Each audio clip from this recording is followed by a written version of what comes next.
No.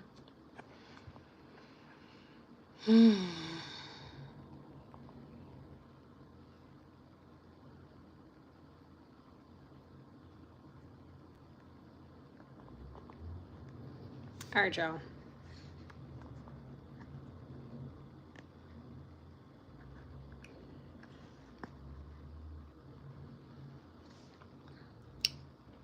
Ciao.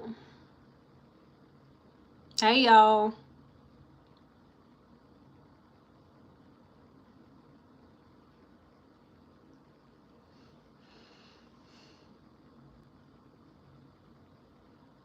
Trying to wait for some more people to get in. Hey, y'all. Hey. I'm trying to wait for everybody to get in. So this is crazy. Straight crazy. Like, straight crazy. Child.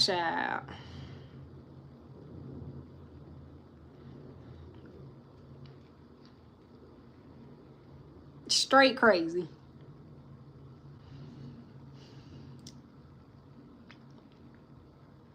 Straight crazy, straight crazy.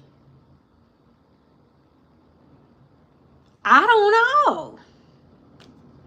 I don't know. Like, I'm trying to give people some time to hop on over.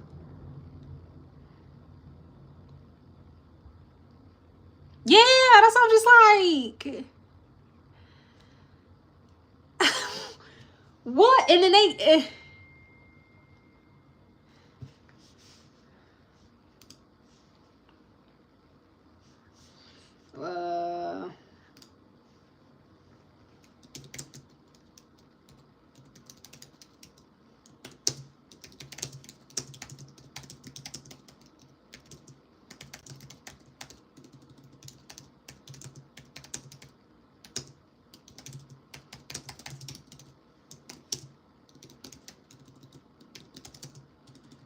girl, shit, I don't know. And it's just like,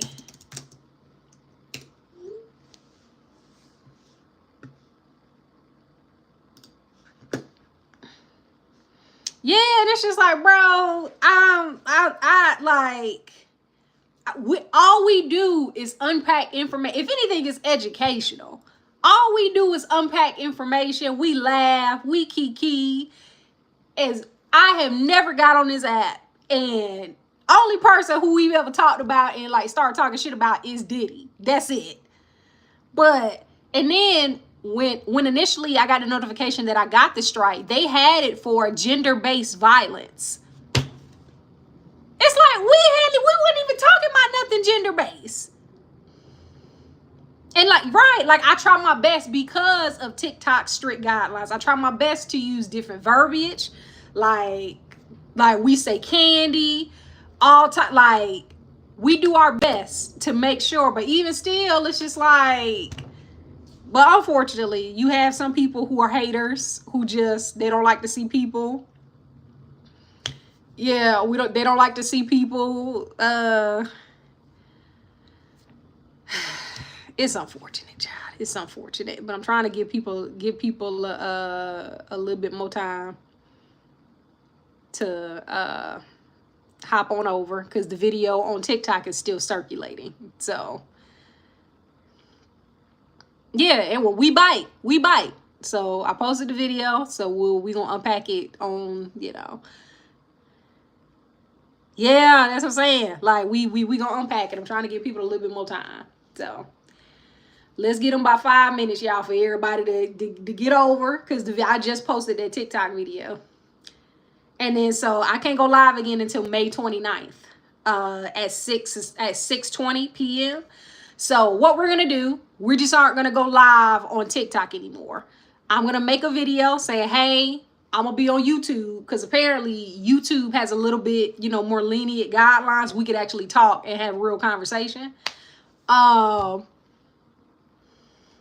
They let you get away with a little bit more over here than they do on TikTok, which I understand because I'm all for internet safety, but damn, like we can't even read shit on Twitter as it's written.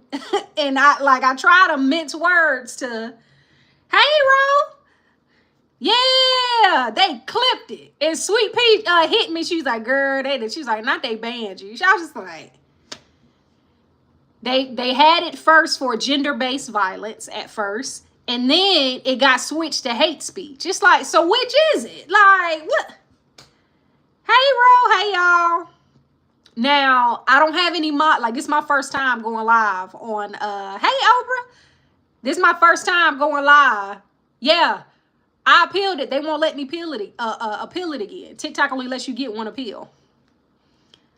Hey, Sweet Pea. Yeah, Sweet Pea, let me make you mod on here. And if anybody else wants to be a mod, let me know. And then I'll make you a mod. Yeah, child. Like we was into it. Yeah, let me know if you want to be a mod. I'll make you a mod. If Soul is in here, Soul, step in the chat for me, please. And I'll try to get my I know, right? Luckily enough, everything's still up. Like we right where we left off. But I'm just like, yeah, bro. Like with us content creators, they get real picky about the shit we say on live. So I don't want my account to get another strike. So we just gonna go over to YouTube. And I'm going to just start going live on YouTube because we got a little bit more leniency. You know, because this shit here. But I'm going to give people like maybe a couple more minutes for everybody. Probably like 3 more minutes and then we'll get started. I blame David. Girl, I'm like, damn. Yeah, Kennedy. Hey, Kennedy, girl. I don't know what the fuck just happened. Like, and then it sucks for y'all because y'all just like, damn, I gotta go get my laptop, gotta go get my it's easier because you write on your phone. It's like, oh shit, Vic on, let me hop on. Because I do that with my content creator. Like, shit, let me hop on, I'm right here. People gotta go get phones, not phones, laptops, computer, like tablets. It's like, damn. Yeah, that's why I made sure I posted a screenshot of it's time to make a backup account. Yeah, but a backup account, I gotta have, I think I might do that. I'll do that tonight. I will make a backup account tonight and I'll post it. And then, because I think you have to have 1,000 followers. Hold on, y'all. This is my mom. Hold on. All right, my bad, y'all. That's my mama. But, okay. We say fuck all. Ooh, I have to be careful on here too. Shit. We say fuck all the time on TikTok. I don't think that was a problem. They got me they claim hate speech and gender-based violence. It's like, bro, what the fuck? All right, cool. Yeah, it's time to make it. I'm going to do that tonight, go. I appreciate y'all. So, yeah, I'll make a backup account tonight, and then we'll go from there. And, yeah, gender-based violence. That was that was the first violation. And then when I went back into it, then they changed it to hate speech. It's like, bro, TikTok, we've said before, they're not actually humans on the back end of TikTok outside of back end developers or front end developers. There's no, somebody got to report your live. Unfortunately, you got trolls and haters. If they don't like what you're talking about, they'll report your live. And then there's no actual human. And like they even attempted to have a clip of the actual violation. I can't even play the clip. Like, there's even no clips. So it was like, how do y'all say I violated something, but you can't even play me a clip showing me where I violated it? It's just... Someone was detected at your star front door. Yeah, it's... Yeah, there was no hate speech. I don't know, but what we gonna do? Like I said, From now on, we just gonna go live on YouTube. Y'all meet me on YouTube. That way it makes it a little bit more easier. We can say what we want. You can play me on your phone or your TV and we can unpack it. So we're gonna go there. But all right, we're gonna keep rolling. Diddy Mose was in the chat, girl. Child. All right, where were we? All right, so we were back when Judge, they come back from break and they ask, we'll pick it up after Dr. Hughes. Dr. Hughes says, please get her back on the stand. And this is where the jury comes in at. Let me see. Okay, cool. Jonathan Bach, which is Diddy's attorney, he asks, you are with the American Psychology Association, right? Which says that you only render an opinion after an examination. She says yes. I'm sorry, she says where, not yes. Dr. Hughes says this is a different role. Diddy's attorney says, or defense attorney says, you have not gathered information about this case, right? Dr. Hughes says, I'm not rendering an opinion on any individual. Bach says, there's someone named Cassie, but you don't know what she said, right? Dr. Hughes says, I don't. Diddy's defense says, you testified across the river in East District, New York, right? Dr. Don says, yeah. All right is the actual word she used. Diddy's defense attorney says, you say the same thing even though those cases were different, correct? Dr. Hughes says it's to help jurors understand. Defense attorney then says, but it's their job to consider the case, right? Defense attorney then says, you don't publish data on the patients you have evaluated, do you? Dr. Hughes says it's confidential. Obviously, that violates HIPAA.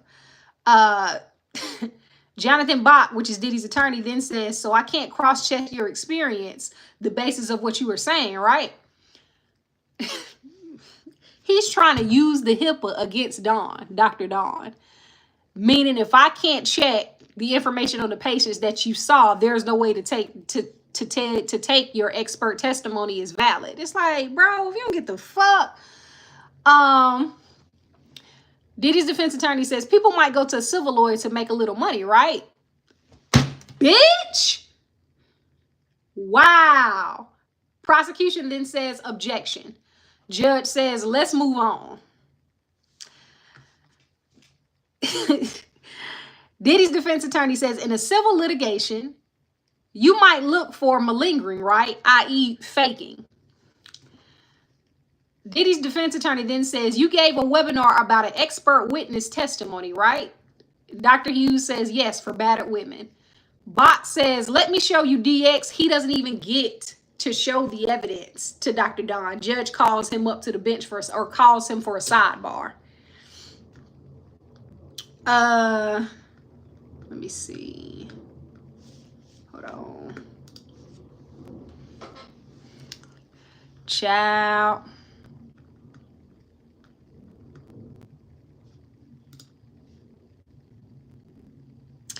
During the sidebar, exhibit from Star Island raid is the baby oil and the Astroglide. Once again, they had, I believe it was 30 bottles of Astroglide and 23 or 25 bottles of baby oil. And this is exhibit 1B261, and they actually have pictures of these said evidence. Inner City Press has the actual pictures. Now, the jury... The judge says, jurors, we're going to send you to the jury room for a bit. So he sends the jury out of the courtroom. The juries leave. Judge says, yesterday, Ms. Shapiro submitted an expert ex parte. Now, reviewing a document, what should I focus on? Prosecution says it shouldn't show this witness has bias. Judge says she can be shown the document about training domestic violence advocates and asked if she remembers, but I won't admit it as evidence until she denied it and it becomes prior inconsistent statement. Oh, goodness. Judge then re-enters the witness re-enters, Dr. Don. She gets back on the stand and then the jury comes in after.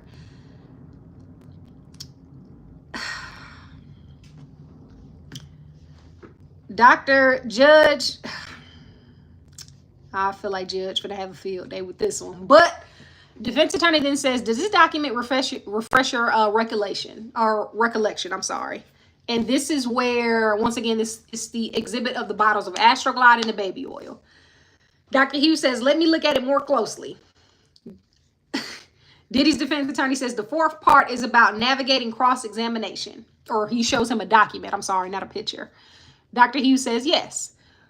Defense attorney then says, most of your income, damn, comes from court-related work, right? Dr. Hughes says, so basically he's trying to say Dawn is here for money. She here to get money, is according to what Diddy's defense attorney is trying to say. Dr. Hughes says no, maybe half. Damn! Diddy's defense attorney says you raised your rate to $600, right?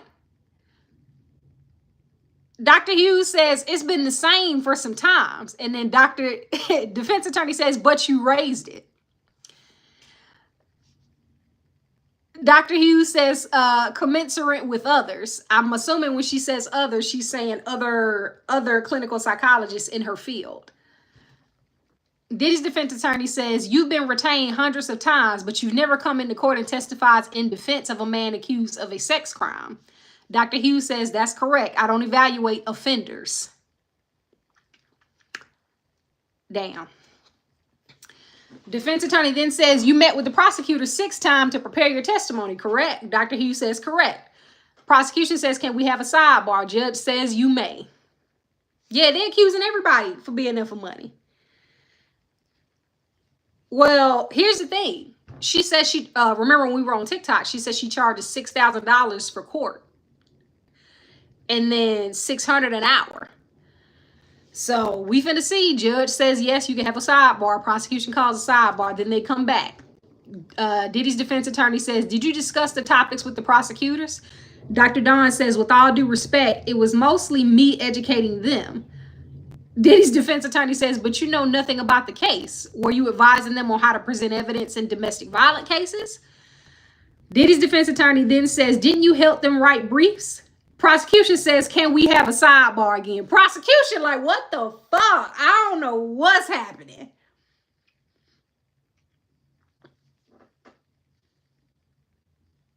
Child, I don't know. I don't know.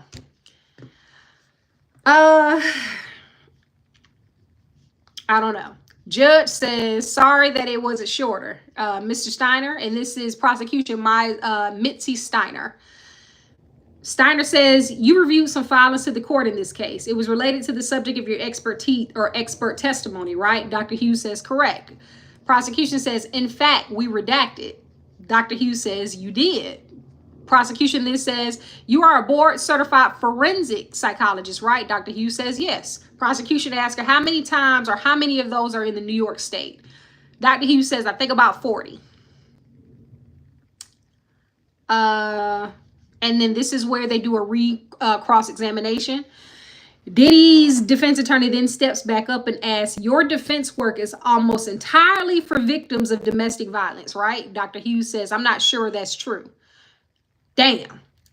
The defense attorney then says, you work with Mr. Brian Steele, who is defending a woman charged with reacting to domestic violence, right? She answers yes. And if you don't know who Brian Steele is, Brian Steele was the defense attorney we were talking about. He was involved with the YSL and Young Thug case. So that's who he is.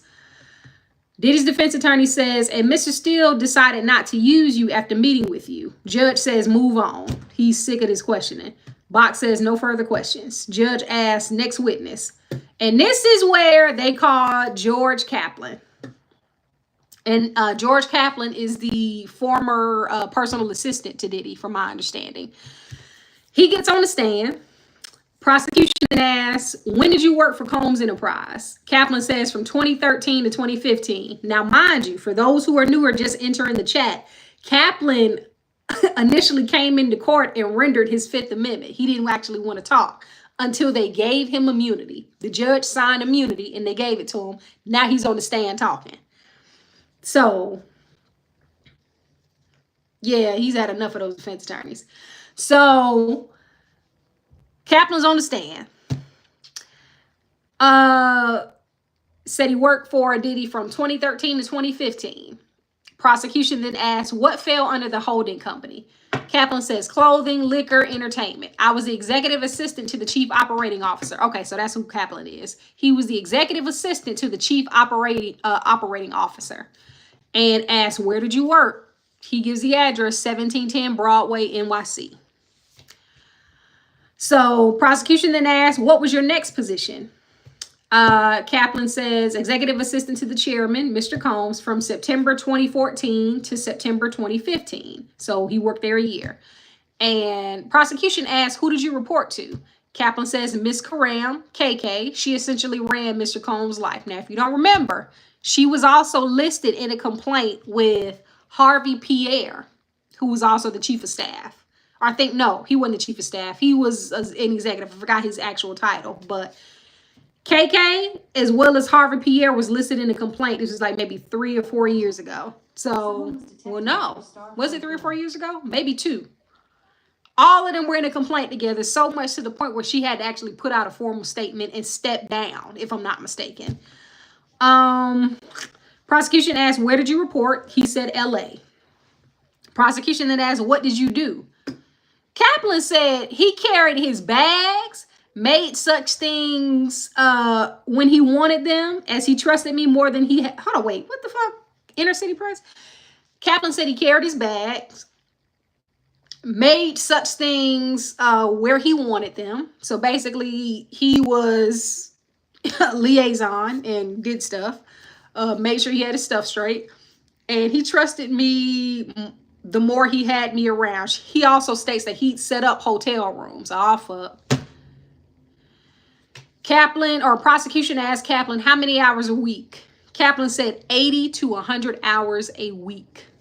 The average working week is 40. What the fuck? Hey, Tony. Alrighty. Prosecution then asked, how did you get paid? Kaplan says $125,000 a year to start. He made $125,000 a year just as a personal assistant.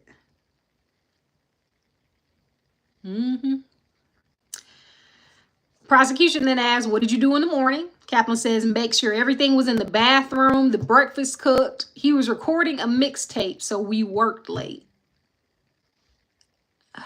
Yeah, $125,000 a year is what Kaplan said he made. Yeah, Kid Cudi took the stand today. We're going back from yesterday, and we're going to be leading up until today. So, they asked, who was the security? Kaplan says Uncle Paulie. You may have heard that name previously. He says D-Rock and Ruben, later licensed security in the second half of 2015. Prosecution then asked, how frequently did you communicate with can't talk, stumbling. He asked, how frequently did you communicate with Mr. Combs? He says multiple times a day. Things could be found in the back, an iPad, candy, whatever. Prosecution asked, did he threaten you? Kaplan says he threatened my job. Prosecution asked, how often? Kaplan said maybe monthly. Damn. He said he was only to be surrounded by the best people, and that he wasn't. For example, he went for me. He went for me for a liter of water, and I brought it back 2.5 liters. He said no. He got mad at you about some water, bro. The more we find out about Diddy, the more sick it actually is. Alrighty. Prosecution asked, how did you travel? Kaplan said on his jet or going in advance to make sure it's all set up. Setting up room. I mean, it don't sound bad in the moment, but now it do because you in a federal trial. Shit. Like he's like, yeah. It's a reason he asked for immunity before giving his testimony. Prosecution asked, how did you set up the hotel rooms? Kaplan said there was a bag. I unpacked it. Not this damn Astroglide again. Oh, goodness. Kaplan said I unpacked it, clothes, candles, Astroglide, and baby oil. Prosecution then asked, who brought this? Kaplan said, often me. What is his obsession with this damn Astroglide? Oh, thank you, Tony. Like, what is with this fucking Astroglide? Is it that good? Let Auntie know. Somebody let Auntie know something. Because, like, I ain't never had to use no that damn Astroglide. He loved the rocket sauce. Oh, God. My Lord, today. All right. Prosecution then asked, what cities did you set up the hotel rooms? Kaplan said, LA, New York, Miami. In LA, Mr. C, Bel Air, the Intercontinental. Ooh. In NY, Trump Towers by Columbus Circle. In Miami, the SLS. Prosecution asked, how was it booked? Kaplan said, Frank Black, based on Biggie's Frank White.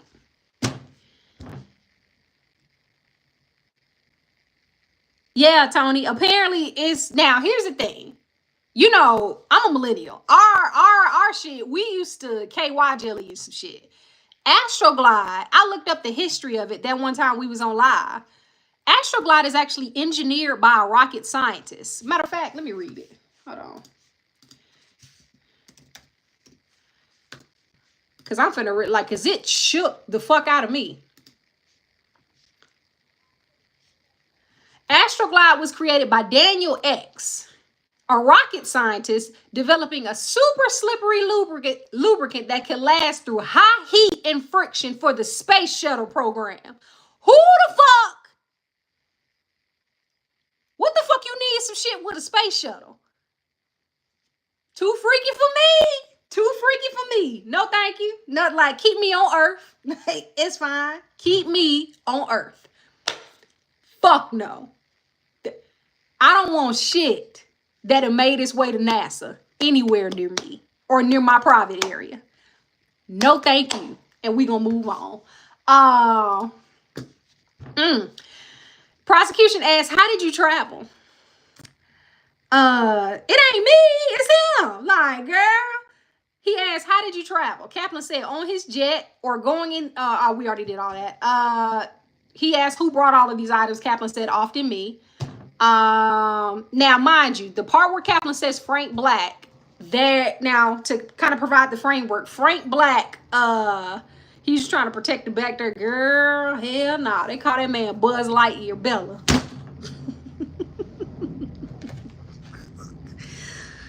Not Buzz Lightyear. Oh, not Buzz Lightyear. Oh, gosh.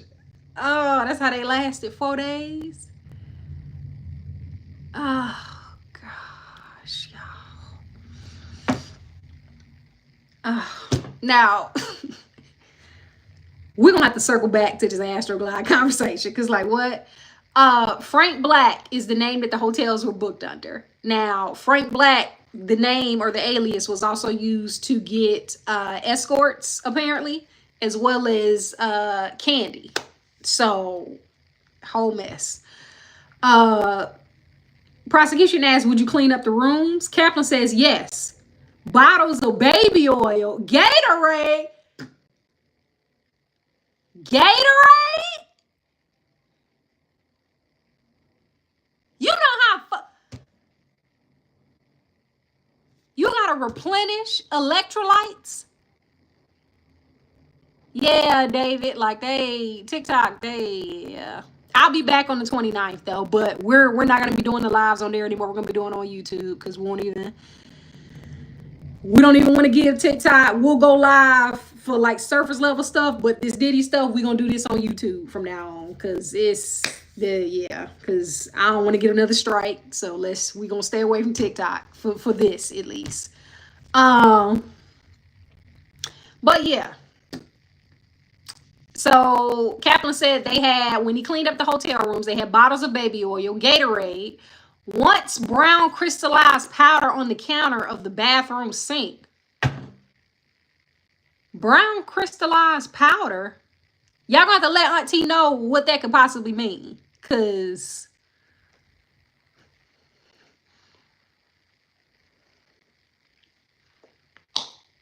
Yeah, that's what he said. That's what he testified to. Brown crystallized powder. I don't know what that is, but we don't know. He didn't specify or go into detail about it. He just says brown crystallized powder on the counter of the bathroom sink. That's all the context he provided. Yeah, Victoria, it's okay. See the pink. No, it ain't the pink stuff. We'll circle back. But prosecution then asked, why did you clean it up? Not the hotel staff. Kaplan said it was implied. Protect his public image. I was keen on doing that.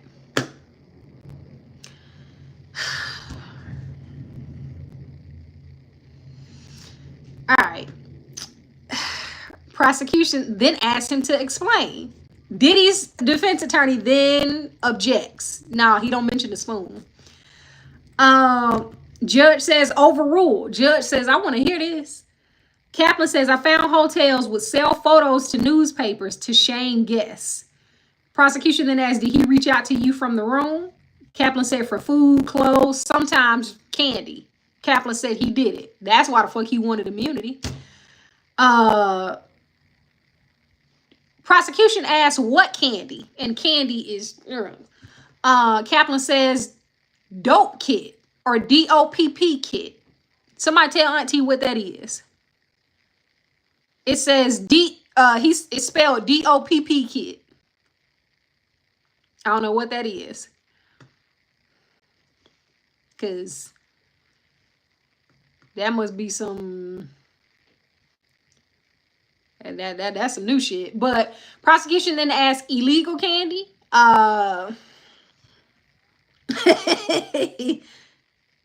What? Not angel dust. Oh, girl, no. See, that too freaky for me. Too freaky for me. No, thank you. Prosecution then asks illegal candy. And then obviously Diddy's attorney says, I object to the term illegal. Prosecution then asks, what was the candy? Kaplan says Advil and Special K. Prosecution then asks, what did he ask for? Kaplan testifies and says, I picked up the candy for him, MDMA. And for that, apparently, for the people in the chat, that's Trinidad James. Popped her. I'm sweating. Woo! That's what that is. A USA prosecutor then asked, who asked? Kaplan says, Mr. Combs in LA and Miami.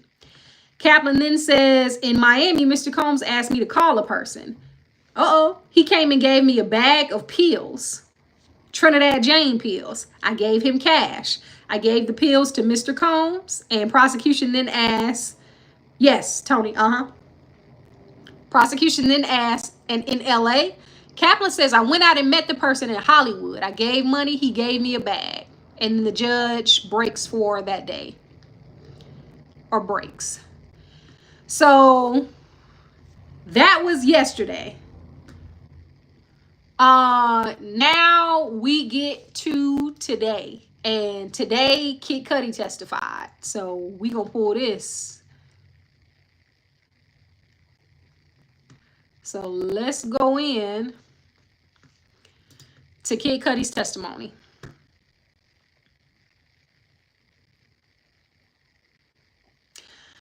All right, so we're starting from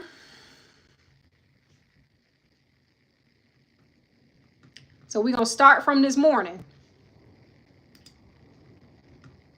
Oh, fuck. And then we'll start all the way from this morning. And then we'll go. Okay, now let me go back.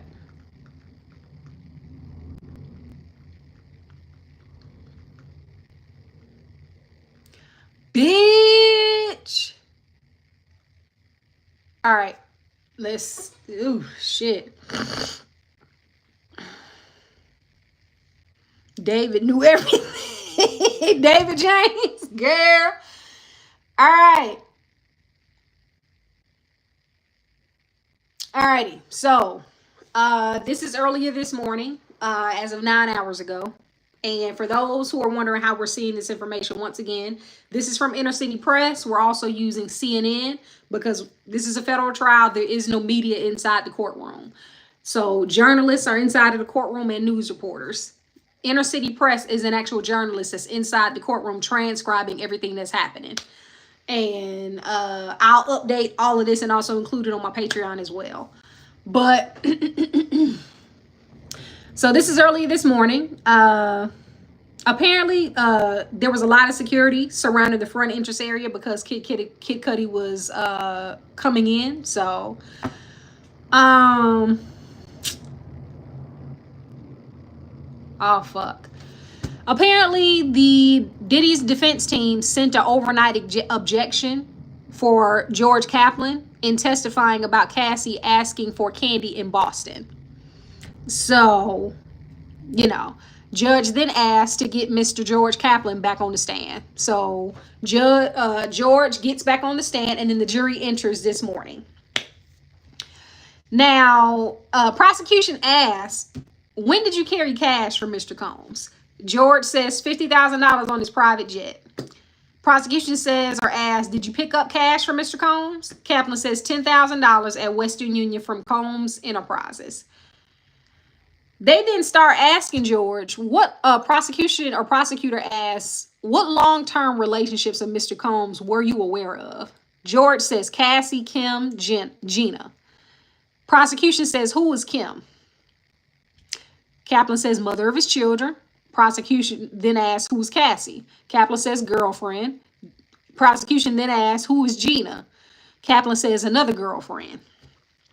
Prosecution then states that, or then asks, the flight jet to Las Vegas, what was the layout of the jet? Kaplan said 4 chairs, a partition. I had a particular view over my right shoulder. Prosecution then asks, when you witnessed violence by Mr. Combs on Miss Ventura, why didn't you intervene? Kaplan says, my career. That's fucked up. You care more about your career than somebody or a woman getting her ass whooped?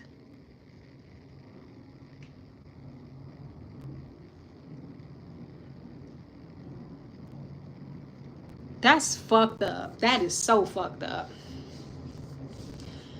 So, prosecution then asks, after the last glass break-in, what did Mr. Combs do?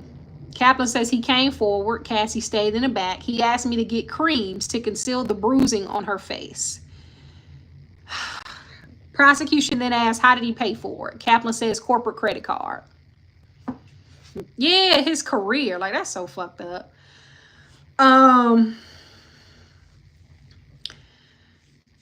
Prosecution says, why did you leave Combs Enterprises? Kaplan says, I didn't think I should be covering things up like buying the witch hazel. Also, my father or his father had prostate cancer. Kaplan or prosecution then asks, any violence? Kaplan says he threw things at Gina in the hallway of the main home at Star Island. So I want to place a trigger warning here, because y'all not gonna believe what else he threw at her. Kaplan says he threw things at Gina in the entryway of the main home of Star Island. Kaplan says, or the prosecution asked, what was he throwing? Kaplan said green apples. He threw apples at that girl.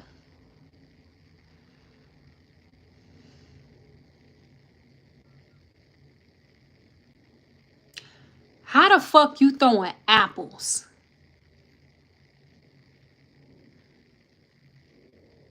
Yeah. Kaplan testifies he threw green apples at Gina.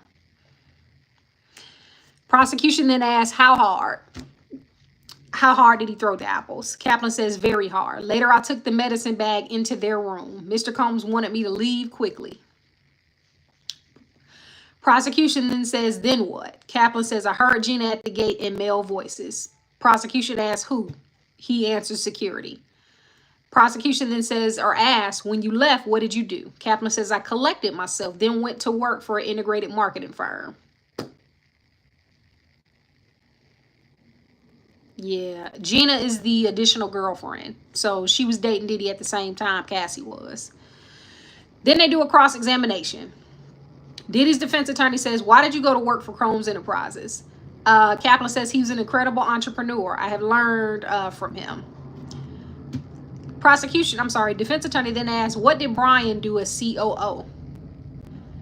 Kaplan says, ensure profitability of each unit. Kaplan says, I was an employee of Revolt TV when it launched. Diddy's defense attorney then says, tell me about it. Kaplan says, we were on the 6th floor of 1710 Broadway. Everyone was there. It was momentous. Defense attorney then says, diversity was important to Mr. Combs. Kaplan says, specifically for African Americans. Diddy's defense attorney then said, what did Blue Flame do? Apparently that's an additional person. Kaplan says, marketing for Ciroc. Diddy's defense attorney then says, what is Diego? Which is the alcohol brand. Kaplan says, they own Johnny Walker and others. Mr. Combs set up a marketing entity for Ciroc. Diddy's defense attorney then says, your job, what was it? Kaplan said, for example, Mr. Combs would say, we're going to leave the house. He meant 3 to 5 minutes. I had to check lists for the bags and toiletry. It was a bad look. He said it was a bad look to me if something wasn't in there, is what Inner City Press meant. Diddy's defense attorney then says, is there a binder near you? I can't read that. Kaplan says, it says Southern District.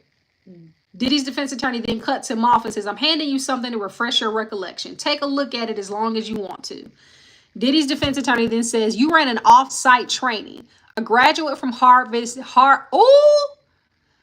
you ran an off-site training. A graduate from Harvard Business School. Also, Kenny Burns. Is this the same Kenny Burns as here in Atlanta? Hold on, let me see. Yeah! Kenny Burns, the radio host. Wasn't he here in Atlanta?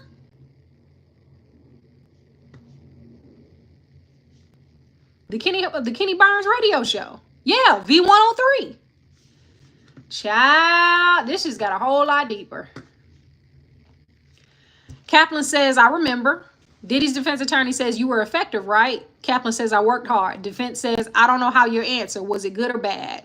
He answers, it was complicated. Defense says, he didn't yell at you when you brought the 2 waters. Kaplan said, I work hard. Diddy said, I'm sorry. Defense attorney then says, okay, who was Biggie? Why would you ask? If he worked for Bad Boy, why you don't think he... Anyway, Kaplan says, a huge rapper who unfortunately passed away. Diddy's defense says, wasn't Biggie's birthday a holiday at Combs Enterprises? He says, Kaplan says yes. Defense attorney then says, what is a creative environment? Kaplan said, I'm sorry. Defense asked, was it a creative environment? Kaplan says, absolutely. It attracted all kinds of creative people, lawyers, musicians, advertising people. Defense then asks a few specific questions. You used the corporate credit card. Kaplan says, yes. Defense says, how did Mr. Combs pay? How did Mr. Combs pay? Kaplan says, KK held his wallet with a black Amex in it. Defense then asks, you have no reason to think he kept track of how baby oil was paid for? Kaplan said, no reason. Defense says, or applesauce? Kaplan says, he loves applesauce. What the fuck? We know way more about this man's food preferences than we should. What the fuck does applesauce have to... Okay. All right. Defense says on cheeseburgers. Kaplan says on everything. Defense says, let's talk about the plane. You heard glass breaking. You didn't see it? Kaplan says, I didn't see it. Defense says the incident with Gina. You walk into the house, there's a thin table. He answers, I don't know. Defense says, you don't remember how a person can get out of the gate at 2-Star Island? Kaplan says, no, I just heard screaming and commotion. Defense says, screams of terror. How can I open this gate? Kaplan says, I don't know how to distinguish between the two. Kaplan don't know shit. Kaplan, we know you. You know you lying. We know you lying. I don't know. I just heard commotion. You don't know what's going on at the front gate, but you know he like applesauce on everything. You need to get the fuck off the stage. Kaplan, you about to... Alright, I'm finna put you up there with David James. You finna get up there with David James. Defense says he threatened your jobs, but did he physically threaten you? Kaplan says no. Defense says you talked about Kim Porter. How was she different? Kaplan says his respect for her. They had incredible kids. Defense says thank you. Defense then asks, when you set up the hotel room for Mr. Combs and Miss Porter, there was no baby oil, right? Oh, Kaplan says there was lotions. Yeah, David gave us a whole lot more. Apparently Kim used lotions. Defense says you expressed caution about hotels. Why'd you clean the room afterwards? Kaplan then says again, hotel staff could sell photos. Everyone wants a payday. Defense says you sent him a photo. You sent him a photo of him and Kim Porter? Kaplan says after she died, I was heartbroken for him. Defense says you were close. Kaplan says I invited him to my wedding. I didn't hear back.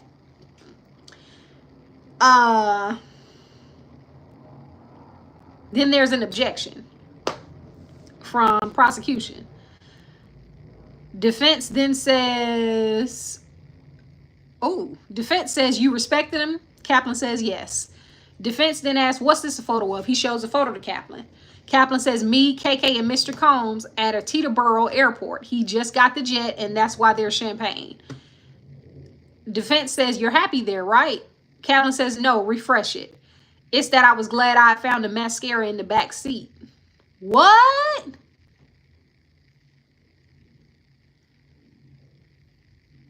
I don't know what Kaplan means by that. You found mascara in the back seat? And he didn't provide any much context here, so I don't know what he means by this. Defense then says they found you and they subpoenaed you. Kaplan says I had to retain counsel right away. Defense says no further questions. Judge then says redirect, and redirect is when the prosecution goes up and asks the witness more clarifying questions for the jury. Yeah, Kaplan, he's saying a whole lot of nothing, but he using his Fifth Amendment and then signed that immunity. That's why he talking. But prosecution then starts asking Kaplan questions. They ask, prosecutor asks, what incident shook you? Kaplan said the plane with Cassie and the apples with Gina. But Kaplan, I thought you didn't see nothing with Gina. So how did it shake you? Y'all remember he just testified he didn't see what happened. He just heard a lot of commotion. How did that shake you if you didn't see anything?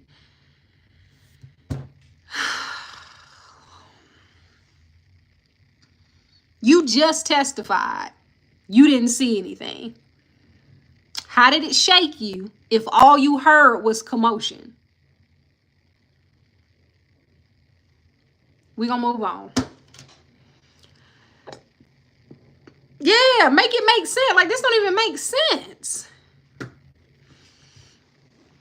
Kaplan says, I felt guilty. I didn't do anything after the incident with Cassie on the plane. Okay, that provides a little bit more context. Prosecution then asks, but you didn't see any injuries. Thank you. Kaplan says, people can be injured without injuries being visible. The tonality and tension with the apples he threw at Gina, it was troubling. You just said you didn't. Kaplan, how did you see apples if you were present for the incident, but you just testified you didn't see anything? All you heard was commotion. Like, yeah, Vernicia's like, he don't make sense, but we're going to keep rolling. Prosecution then asks, you told Miss Karam, which is KK, about both incidents. Kaplan says, yes, and I told her, and I am unwilling to stand behind that behavior, that I was quitting. Prosecution asked, did Christina say she would quit? Kaplan said no. Prosecution asked, how long did she stay after you told her? Kaplan says, until recently, which, remember, Kaplan, Karam, KK stepped down maybe last year when all that shit, when that complaint got filed, or 2 years ago when that complaint got filed, she was still working for him at the time. So she knew about all this shit since the beginning. Prosecution then calls the next witness, and this is where Kid Cudi steps into play. So Kid Cudi, he takes the stand. Prosecution asks, what do you do for work?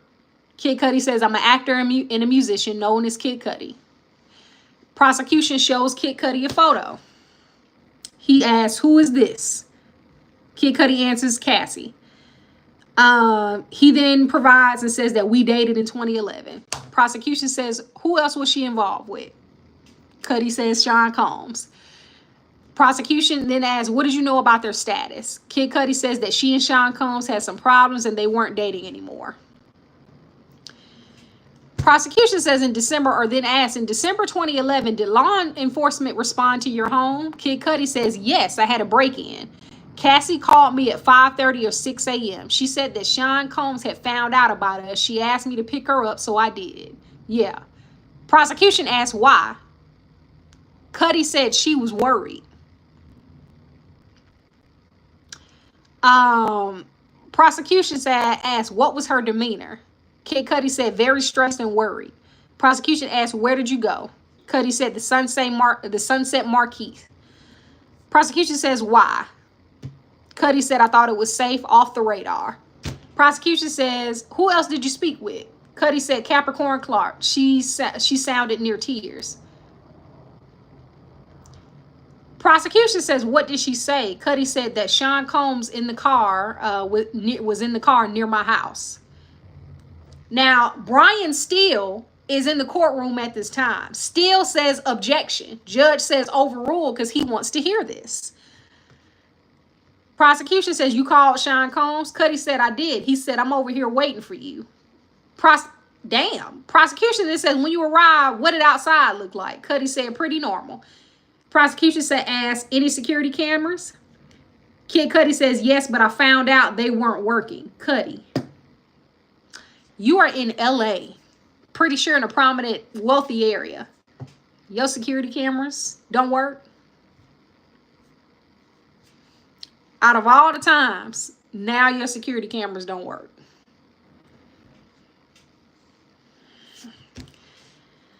Here we go. Cudi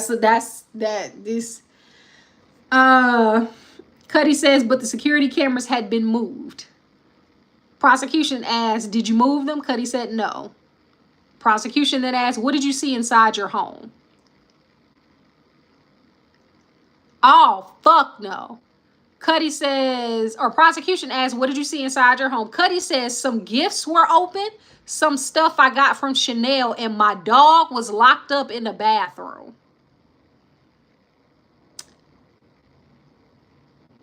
Yeah,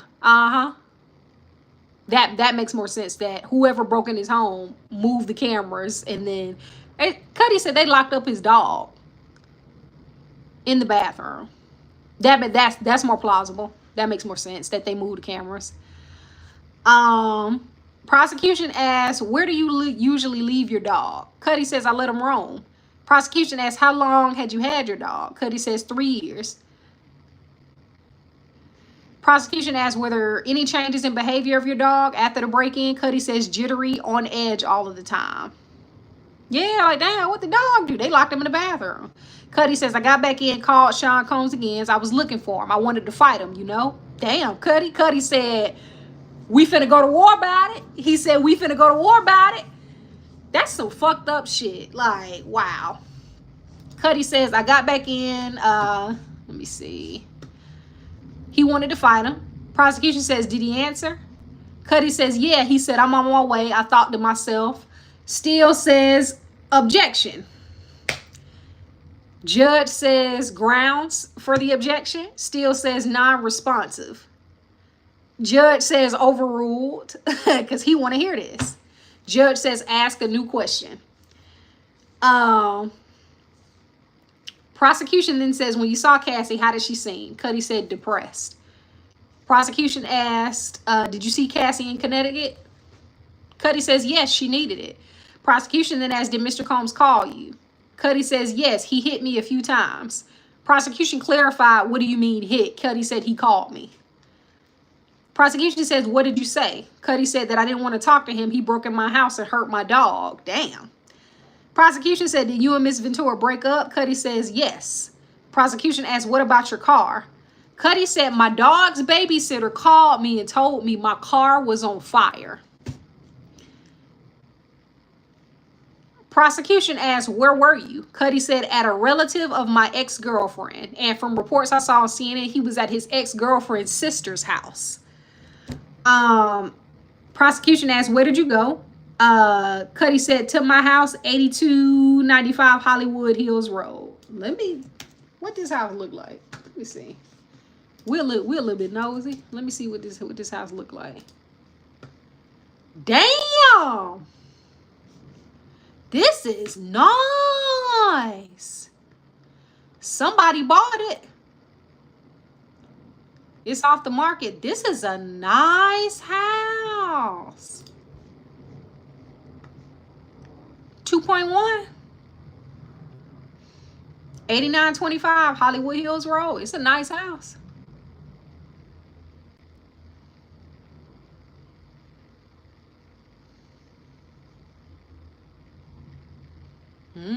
That's a nice house. Hey, Kid Cudi, like, that bathroom nice. But, okay, we gonna keep. It's nice. Can y'all see? How I flip this camera? Let me see. Yeah. Oh, my bad, y'all. The camera blurry. Let me fix it. Hold on. I got device cleaner. Let me fix it, y'all. My bad. Hold on.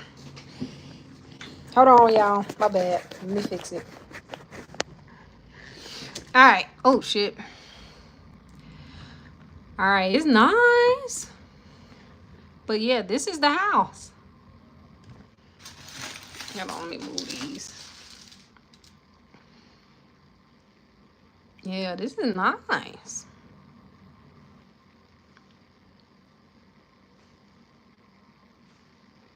Yeah, pretty nice. Pretty comparable. Yeah, that house nice. Yeah, it's nice.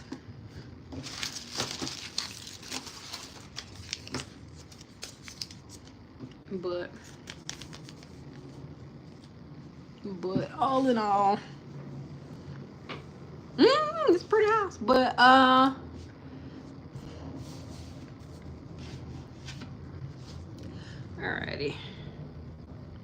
Let me see. Alrighty. And so prosecution then shows him 6 pictures on the stand. He asked, Kid Cudi, do you recognize it? Cudi says, my Porsche. Cudi says, that's the damage to my Porsche from the Molotov cocktail. What's a Molotov cocktail? Let me see. Hold on, wait. We finna Google what a Molotov cocktail is. What's a Molotov cocktail? Oh, it's a hand-thrown weapon. Firebomb. Okay, thank y'all. I figured, I was like, wait, what is? Oh, wow. Excuse me. The more we know.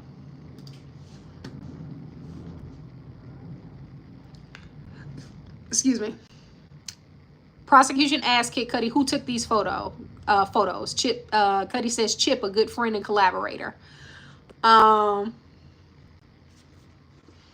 Prosecution then asks, what's depicted here? He shows them the photo, or like asked to explain the photo. Kid Cudi says, the hole they cut in the roof of my car to put the cocktail in. Prosecution then asked, what was your reaction to the car being set on fire? Cudi said, what the fuck? Brian still, I don't know, well, they don't say who says objection, but Diddy's team says objection. Judge then says overruled, and then they go on a break. Jury leaves, and then from the break, the juries come back. Judge says, will you finish the witness of today? Prosecution then says yes, though the cross of Mr. Kaplan was 3 times long than we thought. Jury ends up still entering during this discourse, or during this conversation. Prosecution asked, what was the damage of your car present before the call from the dog? I'm sorry. He asked, was there damage on your car present before the call from the dog sitter? Cudi says no. Prosecution then asks, do you think it was accidental or intentional? Cudi says intentional. Prosecution then says, where did you last see Ms. Ventura? Or where did you last see Cassie? Yeah, that's crazy. He asked, when you last saw Cassie? Cudi says, at the Soho house. I reached out to Sean Combs and he said, let's talk. This is getting out of hand. Then Brian Steele comes up and asks, can we have a sidebar? Judge asks, do you have an objection? Steele says yes. Judge says sustained. Disregard and move on. So prosecution asks, who set up the meeting at Soho House? Cudi says D-Rock, which was Puffy and Biggie's right-hand man, and says, and my manager. Prosecution says, or asks, what was Combs doing? Cudi said, standing there like a Marvel supervillain. Those are his exact words on the stand. And there was some laughter in the courtroom when he made that statement.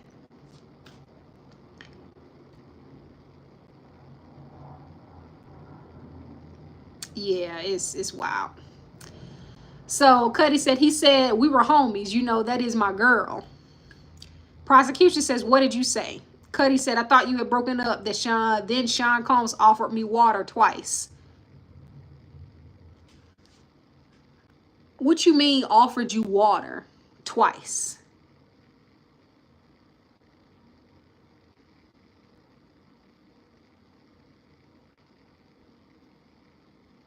What was he trying to give him? All right, Cudi says, it was weird, Sean Combs being so calm. Y'all think he was trying to, yeah, like, that is crazy. Cudi says, what about my car? He says, I don't know what you're talking about. Cudi said he walked away. Cudi says, it was weird him being so calm. What did Cassie say? Cassie said that we have fallen in love, things happen. Prosecution then asked, did you see Sean Combs after? Cudi says, a few years later, also at Soho House, he said, I'm just sorry for all that bullshit. I was surprised, so I found peace with it. Prosecution says, no further questions. Judge asks Mr. Steele. Brian Steele comes up to Cudi. He says, I want to ask you some questions about your Porsche in 2022. Cudi says it happened in 2012. Steele says, I apologize. Brian says, you get a call about a damage to your vehicle. Any surveillance photos? Cudi says, no. My dog's babysitter sent me photos or pictures of the damage. Steele says, the DNA taken. Are you aware it came back being a female? Damn! Who fucked up his car? Prosecution says, objection. No foundation. Judge sustains the objection. Steele says, do you know there were DNA results? Judge says, I'll allow it. Cudi said, no. Steele says, Miss Ventura told you it was over? Cudi said, we just stopped talking. Steele said, you told this honorable court and this jury that she played you. What? Cudi says, yes. Steele says she played you, or Steele asked Cudi. He's talking about Cassie. Steele says she played you and you had no clue. Cudi says no clue.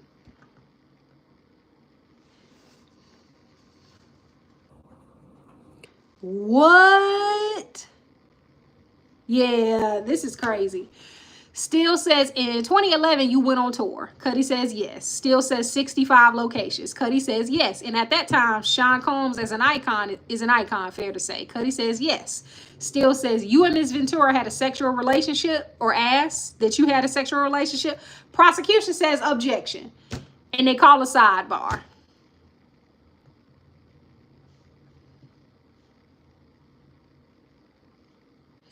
Cudi says, Mr. Steele, can I? And he gets cut off by the judge. Judge says, no, you could do that on redirect. Steele says, do you want to tell me something? Cudi says, Sean Combs asked me about doing a song with Ms. Ventura in 2010. Steele says, thank you. Steele says, you believe that you left your front door unlocked? Cudi says, yes. Steele says, no forced entry? Cudi says, no. Steele then says, just presence opens, just presence open, dog in the bathroom. I'm not belittling, just asking. You called Sean Combs. Cudi says yes. Steele asks, was he calm? He answers yes. Yeah, because it's like, why would you be asking if they had a sexual relationship? Like, that ain't nobody business.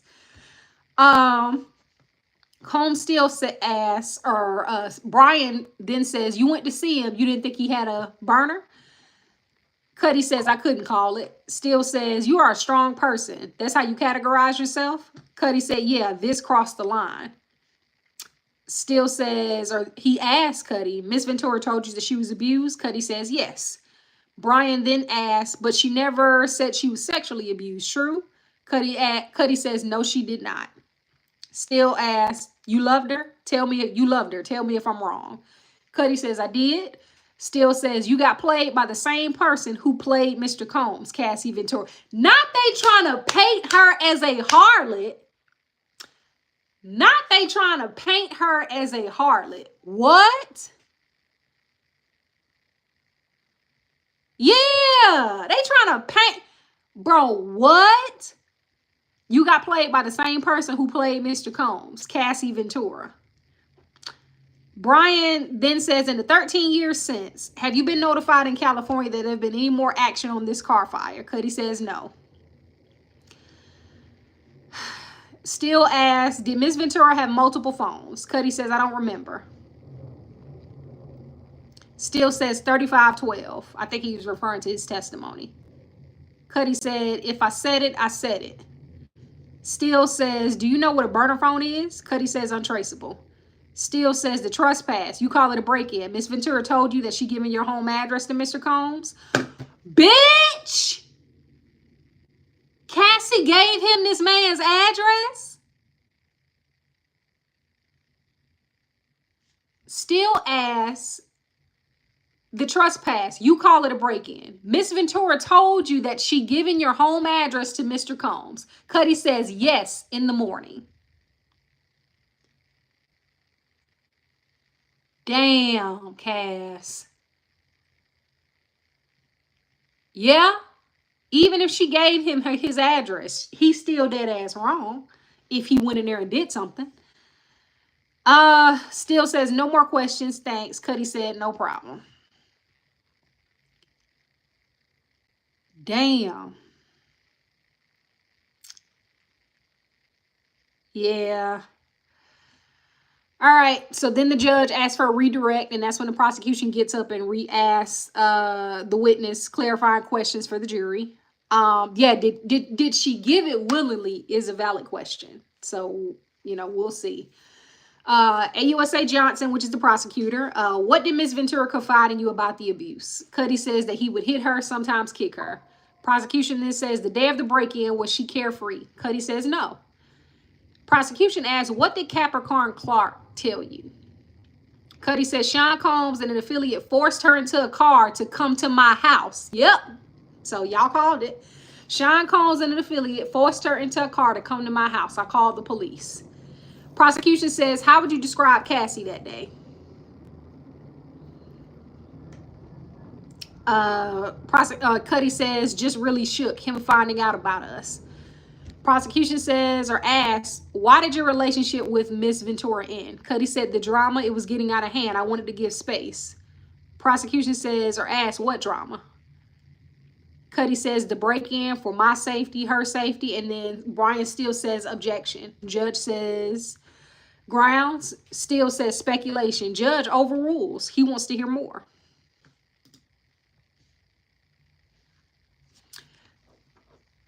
Prosecution asks, why did you have safety concerns? Cudi says, because I knew Sean Combs was violent. Still says, still asks, Your Honor, may we approach?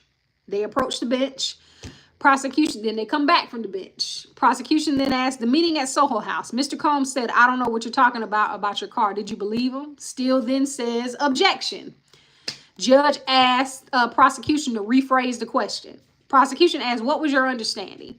Cudi says that he was lying. Prosecution says no further questions. Judge then asks any recross. Still says no, Your Honor. Cudi is done.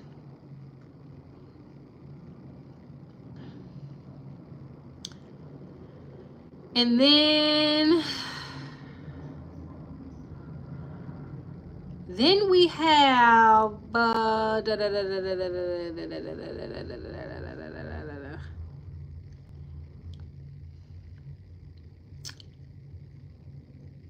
let me see. And then they call Myla Morales to the stand, which is a celebrity makeup artist. No, I think it's only 3. I think they switch out here. I don't know. They gotta switch out because this is crazy. They gotta switch out.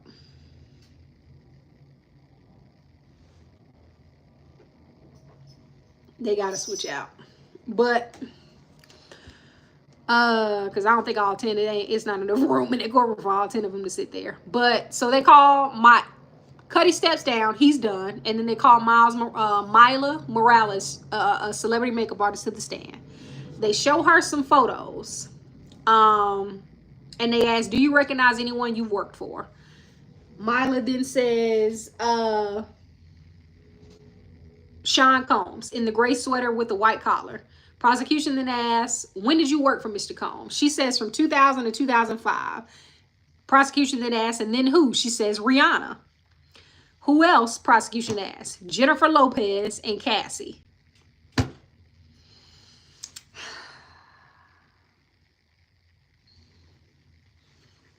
Here we go. Here we go. Prosecution then asks, when did you work for Cassie? Myla says from 2007 until COVID. She was a little sister to me. Prosecution asks, how much older than her are you? Myla says a few years. Prosecution asks, did you see her with injuries on her face? Morales says 2010 Grammy weekend Prince party. Prince. Prosecution asks, why were you with her? Where were you with her? Myla says Beverly Hills. She says she fell asleep, or I fell asleep in the room and woke up to a commotion. Cassie walked in, then Sean asking, where the fuck is she? What did you do? Prosecution asks. Morales says, walked in the bedroom, shut the door.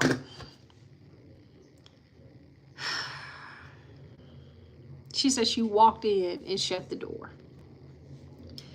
It's a whole lot of, this is, ooh. Prosecution asks, what did you hear behind the door? Myla says yelling and screaming, both of them. Then Sean Combs left. And prosecution asks, what did you see next? Morales says she saw Cassie. She had a swollen eye and knots on her head. I packed her things up. We went to my house. Prosecution asks, then Myla says when my doctor friend came over and examined her to see if she had a concussion. Prosecution says, what were you afraid of? Morales says, Sean, I feared for my life. And then Diddy's defense attorney objects and moves to strike that statement. Judge says overruled, is staying. Yeah, the complacency. Watch out, boo-boo.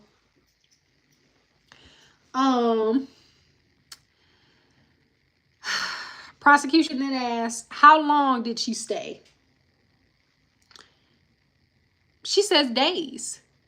Prosecution asks, have you done interviews about this? Myla Morales. Let me see Myla Morales. Is she like Dean or Jean? Let me see, because we're going to unpack Jean probably later.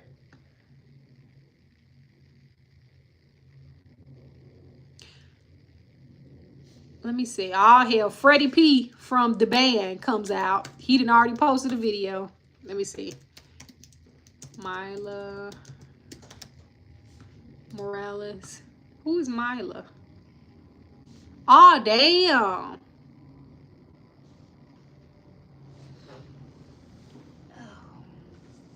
Sorry, y'all. We got a visitor.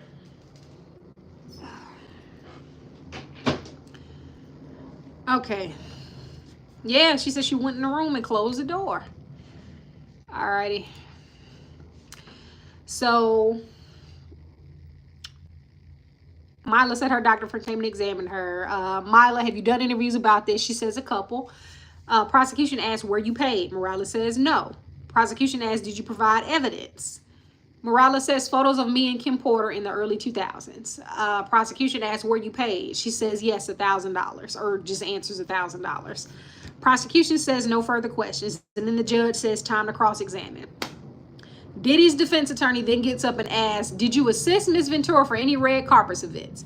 Morales says possibly in some music videos. Black and yellow. Combs then asks, we have photos, 647 please. They show photos of said, I'm assuming said engagements. Or sorry, photos from the video shoot. Combs says the goal was that she looked put together. Morales says yes. Defense says these photos show your artistry. You reposted them on Instagram. Morales says yes. Defense says, you were in her hotel room, though. You live near? She says yes. Defense says, you met Ms. Ventura's family? Mila says her father. She says, you called a doctor and a lawyer? Morales says, the lawyer lives in San Francisco. Defense says, you provided emotional support, or questions, did you provide emotional support? Morales answers yes. The defense then asks, you did an interview with CNN in the Extra TV, Don Lemon, Piers Morgan. Mila says yes. Diddy's defense attorney then said, did Dateline reach out to you? Morales says, I don't look at those anymore. Defense asks, did you ask the government if you could do more? Look at this. Y'all, why Mila didn't ask the government for permission to speak to Dateline? It's in the exhibit. Morales says, of course I asked. After the incident, neither Mr. Combs or anyone from his company approached you, they asked, or prosecution asked. Morales says no one did. Defense says for a documentary you were paid. Morales says therapy. Oh, fuck no. Diddy's defense attorney asked, you sold the photos to CNN for 10, was it? No, I'm sorry. You sold or asked, you sold the photos to CNN for $1,000? Morales says yes.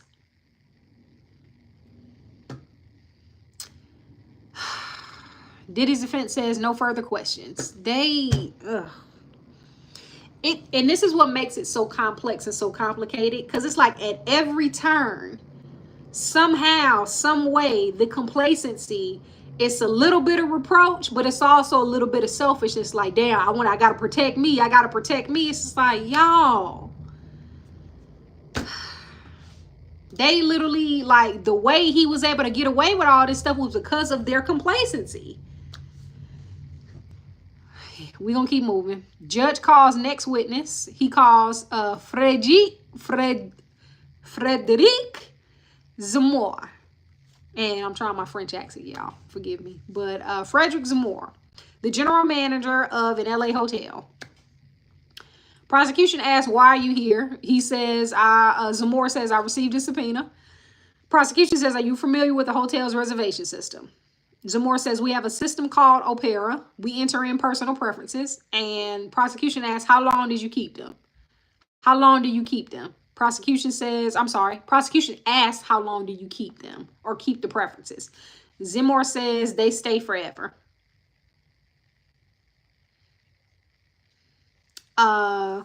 Prosecution then asks, who reserved the hotel room for Sean Combs? Zamora says Ryan Lopez. Also, other names were used.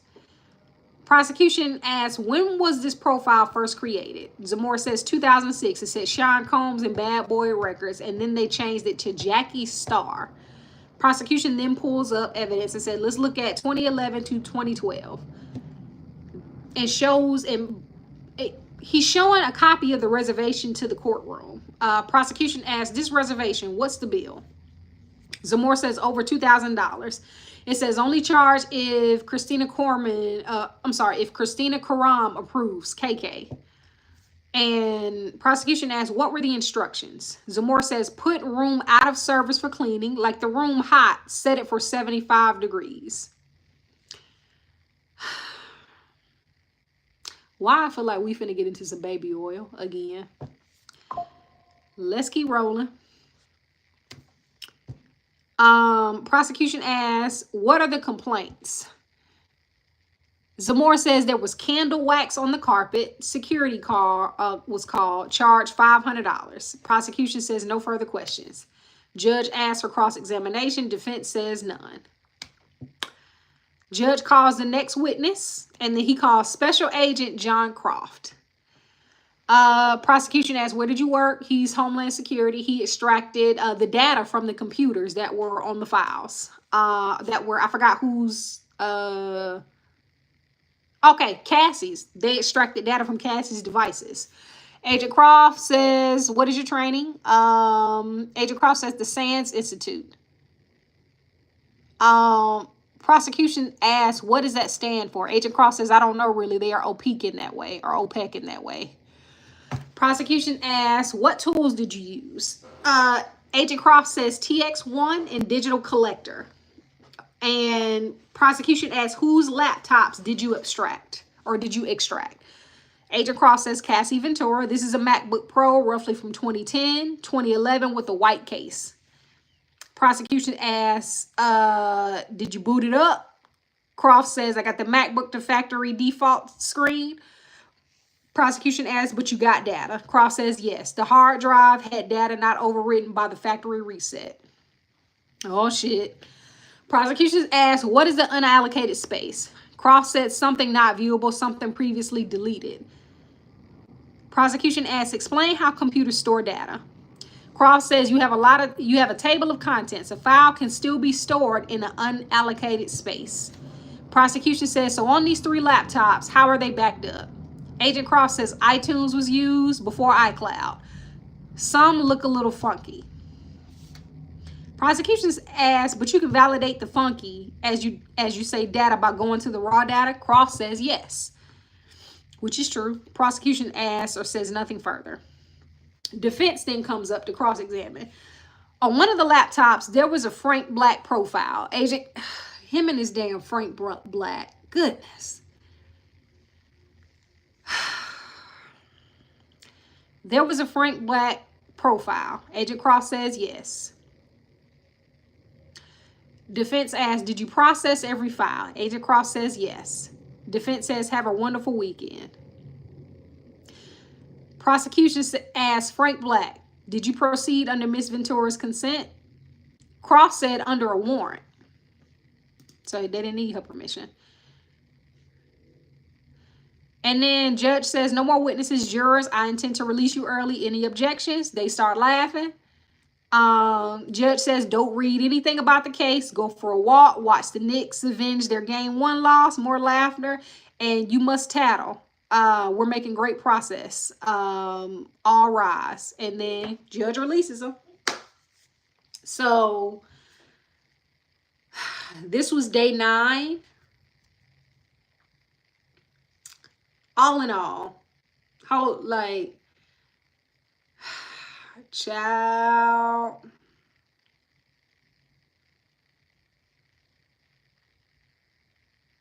All in all, that was it. Judge released him early, and that was as of 5 hours ago. So all this to say, yeah, so we're gonna come back here instead of TikTok until yeah, we're gonna come back here. I can't go live again until the 29th. So for the unpacking, we're gonna do it on here, and we're gonna do it on YouTube. So I'll post that I'm about to go live on YouTube, and we'll be back on Monday. Is Monday Memorial Day? Because I don't know if they're gonna be back on Monday. Yeah, they're not gonna be back on Monday. I think they're coming back on Tuesday. Yeah, we'll be back on Tuesday, y'all. We'll be back on Tuesday. So yeah, we're gonna go back. We're gonna go back live, of course, y'all. We're gonna go back live Tuesday. We'll be on YouTube, not TikTok. I'll post on TikTok a video letting y'all know, like, hey, meet me over at YouTube and get everybody squared. So, and then I'm gonna create a backup TikTok account tonight. Y'all follow me on the backup so I can get 1,000 followers, and then I can start going live. So on the backup, and then if we get kicked off one, we always got the other, and then we always got YouTube. So yeah. But I appreciate y'all. I love y'all. We'll go live on YouTube from now on. I'll post on TikTok a video first, letting y'all know I'm about to hop on, and then we'll go from there. But all right, I love y'all. Y'all be safe. I will see y'all Tuesday. Enjoy your Memorial weekend. Please be safe. Don't leave your drink unattended. Get you a bathroom buddy. Y'all have fun and be safe this weekend. Don't be riding no weapons if people don't know how to use them, because people get stupid around Memorial weekend. So We love y'all. Appreciate y'all. I will see y'all Tuesday. Love y'all.